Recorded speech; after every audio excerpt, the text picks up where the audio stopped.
El arte de guardar silencio.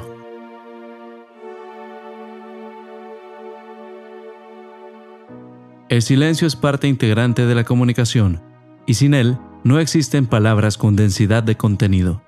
En el silencio escuchamos y nos conocemos mejor a nosotros mismos. Nace y se profundiza el pensamiento. Comprendemos con mayor claridad lo que queremos decir o lo que esperamos del otro. Elegimos cómo expresarnos.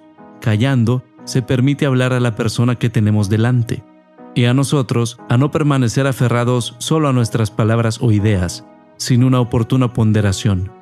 Se abre así un espacio de escucha recíproca, y se hace posible una relación humana más plena. En el silencio, por ejemplo, se acogen los momentos más auténticos de la comunicación entre los que se aman, la gestualidad, la expresión del rostro y el cuerpo como signos que manifiestan la persona.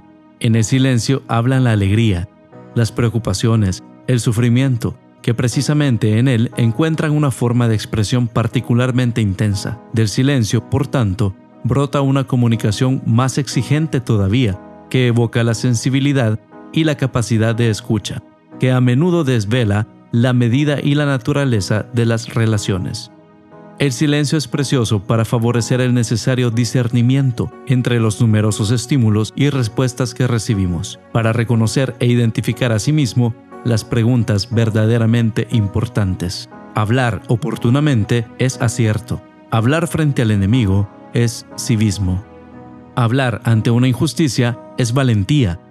Hablar para rectificar es honradez. Callar miserias humanas es caridad. Callar a tiempo es prudencia. Callar de sí mismo es humildad. Callar palabras inútiles es virtud. Hablar para defender es compasión. Hablar ante un dolor es consolar. Hablar para ayudar a otros es caridad. Hablar con sinceridad es rectitud. Callar cuando acusan es heroísmo. Callar cuando insultan es amor. Callar las propias penas es sacrificio. Callar en el dolor es penitencia. Hablar de sí mismo es vanidad. Hablar restituyendo fama es honradez. Hablar aclarando chismes es estupidez. Hablar disipando falsedades es conciencia. Callar cuando hieren es santidad. Callar para defender es nobleza. Callar defectos ajenos es benevolencia. Callar debiendo hablar es cobardía. Hablar de defectos es lastimar. Hablar debiendo callar es necedad. Hablar por hablar es tontería. Hablar de Dios significa mucho amor. El silencio del hombre. Hay tiempo de callar y tiempo de hablar. Esta máxima se puede entender a diferentes grados de profundidad. En la sucesión de los días, el silencio puede significar la indecisión, la aprobación, la confusión, el miedo. El hombre acentúa su libertad reteniendo su lengua para evitar la falta, sobre todo en medio de palabrerías o de juicios inconsiderados. Por encima de esta sabiduría que pudiera parecer puramente humana, es Dios quien fundamenta en el hombre los tiempos del silencio y de la palabra. El silencio delante de Dios traduce la vergüenza después del pecado, o la confianza en la salvación.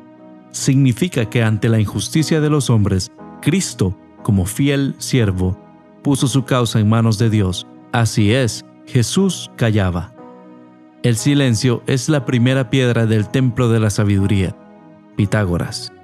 El que sabe callar es siempre el más fuerte. Amado Nervo. Es mejor ser rey de tu silencio que esclavo de tus palabras. William Shakespeare.